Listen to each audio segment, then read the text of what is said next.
যারা এটার জন্য দায়ী, আমি যদি হয়তো সেটা করার আমার পক্ষে পসিবল, কিন্তু আমি যদি সেরকম করি, আমারটা কি জোড়া লাগবে হাড্ডি? এখনো এক্সরে করলে দেখা যাবে আমার পিঠের হাড্ডিটা এখনো বাঁকা ভাবে একটু লেগে আছে, বিকজ যেহেতু প্রায় অনেকদিন আমাকে এটার পরেও ফেলে রাখা হয়েছিল। আমি আপনাদেরকে অনুরোধ করব, আমার কথাটা আপনারা যারা সমর্থন করবেন, আমার প্রথমত বিশ্বাস অধিকাংশই সমর্থন করবেন, যারা সমর্থন করবেন এই কথাটা যদি আপনারা সবার মাঝে পৌঁছে দিতে পারতেন, যে আমরা বিভাজনের বিষয়টি দেখেছি, এটা থেকে আমরা বের হয়ে আসতে চাইছি। অবশ্যই আমি আমার বক্তব্য রাখার সুযোগ থাকলে সেখানে আমি উল্লেখ করতাম যে আপনারা এই ঘরে যারা বসে আছেন, আপনারা বিএনপি বিট হিসেবে যারা এখানে বসে আছেন, আপনারা সহ আপনাদের বাইরেও আরো কিছু হয়তো সাংবাদিক ভাইয়েরা আছেন যারা বিগত স্বৈরাচার সময় অনেক কষ্ট করেছেন, অনেক রিস্ক নিয়েছেন। আমাদের নেতাকর্মীরা যেরকম রিস্ক নিয়েছে, আপনাদের মধ্যে অনেকেই সেরকম রিস্ক নিয়েছেন। আমাদের নেতাকর্মীরা কি হয়েছে না হয়েছে এটা আপনারা ভালো করেই জানেন। স্বাভাবিক ইমোশনাল একটা ব্যাপার, যেটা মাত্র আমরা শুনলাম যে যারা অত্যাচারিত হয়েছে, নির্যাতিত হয়েছে, তাদের জন্য কিছু করা, এই কমপ্লেনটা বা এই চাওয়াটা যেমন আপনাদের ভিতর থেকে আছে, এটা আমাদের দলের বহু লক্ষ হাজারো লক্ষ নেতাকর্মীর মধ্যে আছে। বাট আমি এটার সাথে কিছুটা ডিফার করি, আমি ব্যক্তিগতভাবে কিছু ডিফার করি।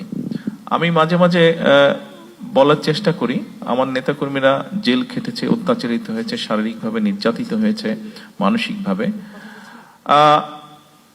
আমি প্রত্যেকটার মধ্যে দিয়ে গিয়েছি, প্রসেসের মধ্যে দিয়ে। আমি জেলের মধ্যে থেকে এসেছি, আমি শারীরিকভাবে নির্যাতিত হয়েছি, মানসিকভাবেও নির্যাতিত হয়েছি।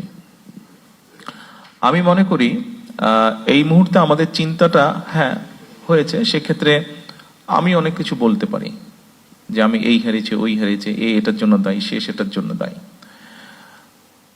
আমাকে শারীরিকভাবে নির্যাতন করার জন্য এখনো এক্সরে করলে দেখা যাবে আমার পিঠের হাড্ডিটা এখনো বাঁকা ভাবে একটু লেগে আছে, বিকজ যেহেতু প্রায় অনেকদিন আমাকে এটার পরেও ফেলে রাখা হয়েছিল, প্রপার টাইমে চিকিৎসা করা হয়নি, সেই জন্য হাড্ডিটা একটু বাঁকা ভাবে লেগে গিয়েছে।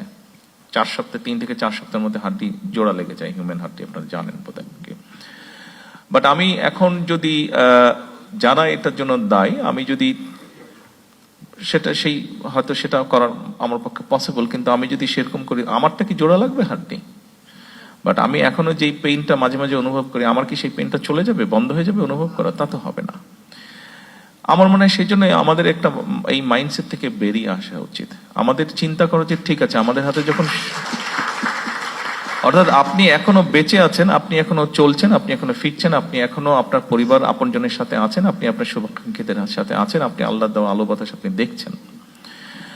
আমার মনে হয় আমাদের চিন্তা করা উচিত এভাবে যে আমরা অ্যাকচুয়ালি এখন কি কন্ট্রিবিউট করতে পারি for the nation and for the people, for the country. এইভাবে আমাদেরকে বোধহয় বিষয়টা একটু চিন্তা করা উচিত। আমার এই ক্ষতি হয়ে গেছে, ইন রিটার্ন আমার এটা পেতে হবে, বা এটা থেকে বোধহয় একটু আমাদের অবস্থান পরিবর্তন করা উচিত। এই কথাটা আপনাদেরকে বলছি, আমাকে দয়া করে সাহায্য করবেন এই কথাটা আমার নেতাকর্মীদের কাছেও পৌঁছে দেওয়ার জন্য।